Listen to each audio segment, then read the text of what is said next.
السلام علیکم دوستو، میرا نام ہے بلال اور آپ دیکھ رہے ہیں بلال نعمان یوٹیوب چینل۔ آپ ہر روز مختلف قسم کے مشروبات جیسے پلو کا رس، کوک وغیرہ پیتے ہوں گے۔ یہ چیزیں تو انسان تیار کر لیتا ہے، مگر اللہ تعالیٰ نے دو ایسے زبردست مشروب انسان کو دیے ہیں جنہیں لوگ زمانے قدیم سے استعمال کرتے آ رہے ہیں۔ ان میں شہد اور دودھ شامل ہے، جسے انسان نہیں بلکہ گائے، بھینس اور شہد کی مکھیاں وغیرہ تیار کرتی ہے اور ہمیں قدرتی حالت میں تمام صحت بخش اجزاء کے ساتھ فراہم کرتی ہے۔ پھلوں کے رس اور زردانے کے اس خزانے تک پہنچنے کے لیے اللہ تعالیٰ نے شہد کی مکھیوں کو خصوصی بصارت عطا کی ہے۔ شہد کی مکھیاں روشنی کی ان لہروں کو بھی دیکھ سکتی ہے جو انسان کو نظر نہیں آتی۔ الٹرا وائلٹ شعاع کو دیکھ سکنے کی بنا پر شہد کی مکھیوں کو زرد پھول نیلا دکھائی دیتا ہے۔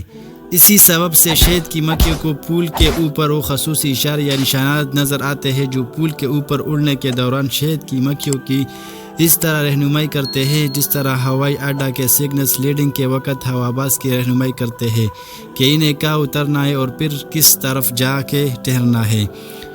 پھولوں کا رس پینے کے لیے اللہ تعالیٰ نے شہد کی مکھیوں کو ٹیوب کی مانند زبان عطا کی ہے۔ جس طرح آپ اسٹرا کے ذریعے ٹھنڈی بوتل پیتے ہیں، اسی طرح شہد کی مکھیاں پھولوں سے آبی حیات پیتی ہے۔ آپ اسٹرا پھینک دیتے ہیں جبکہ شہد کی مکھیاں اپنے اسٹرا کو تہہ کر کے منہ کے اندر رکھ لیتی ہے۔ اسی دوران ان پھولوں کا زردانہ بھی ان کے جسم کے روئی سے چپک جاتا ہے۔ اس زردانے کو شہد کی مکھیاں اپنی پچھلی ٹانگوں پر لگی ہوئی ایک ٹوکری پولن باسکٹ میں جمع کر لیتی ہے۔ اپنے چھتے میں آنے کے بعد وہ پھولوں کے رس اور زردانے کی مدد سے شہد تیار کرتی ہے۔ شہد کی مکھی جب کم و بیش 100 پھولوں کا رس پی چکی ہوتی ہے تو اسے اپنے چھتے میں واپس آ کر اس میں اگل دیتی ہے۔ پھر کارکن مکھیاں اس میں اپنا لعاب دہن شامل کر کے اسے شہد میں تبدیل کر دیتی ہے۔ پھولوں اور پھلوں کی ہزاروں اقسام پائی جاتی ہے۔ شہد کی مکھیاں عام طور پر پھلوں اور پھولوں کے علاوہ سبزیوں کے پھولوں سے بھی رس حاصل کرتی ہے اور ان کا زردانہ بھی جمع کرتی ہے۔ کسی انسان کے لیے اندازہ لگانا انتہائی مشکل یا ممکن ہے کہ وہ جو شہد کھا رہا ہے اس میں کتنے اقسام کے پھولوں کا کس قدر رس شامل کیا گیا ہے۔ شہد کی مکھیاں جب باغوں اور کھیتوں سے واپس اپنے چھتے میں پہنچتی ہے تو سپاہی قسم کی مکھیاں ان کا باقاعدہ جائزہ لیتی ہے کہ وہ اپنے ساتھ کسی قسم کا زہریلا مادہ تو نہیں لے کر آئی ہے۔ اگر کوئی مکھی کوئی مضر صحت اجزاء اپنے ساتھ لے کر آتی ہے تو چھتے کے سیکیورٹی گارڈ اسے بھی اسی وقت 2 ٹکڑے کر کے نیچے پھینک دیتے ہیں۔ شہد کے ایک چھتے میں تقریباً 80,000 مکھیاں ہوتی ہے۔ ان کے مختلف گروہ مختلف کام سر انجام دیتے ہیں۔ مثال کے طور پر چھتے کی تیاری کے لیے خام مال کی فراہمی، حیران کن ڈیزائن کے مطابق تام خانے 6 پہلو اور ایک سائز کے بنانا، غذا کی تلاش اور فراہمی، نمولود کی پرورش، چھتے کی حفاظت، سردی اور گرمیوں کے مختلف درجہ حرارت کے باوجود چھتوں کے اندرونی درجہ حرارت کو ایک مخصوص ٹیمپریچر پر برقرار رکھنا۔ غذا تلاش کرنے والی مکھیاں صبح سویرے رزق کی تلاش میں نکل کھڑی ہوتی ہے۔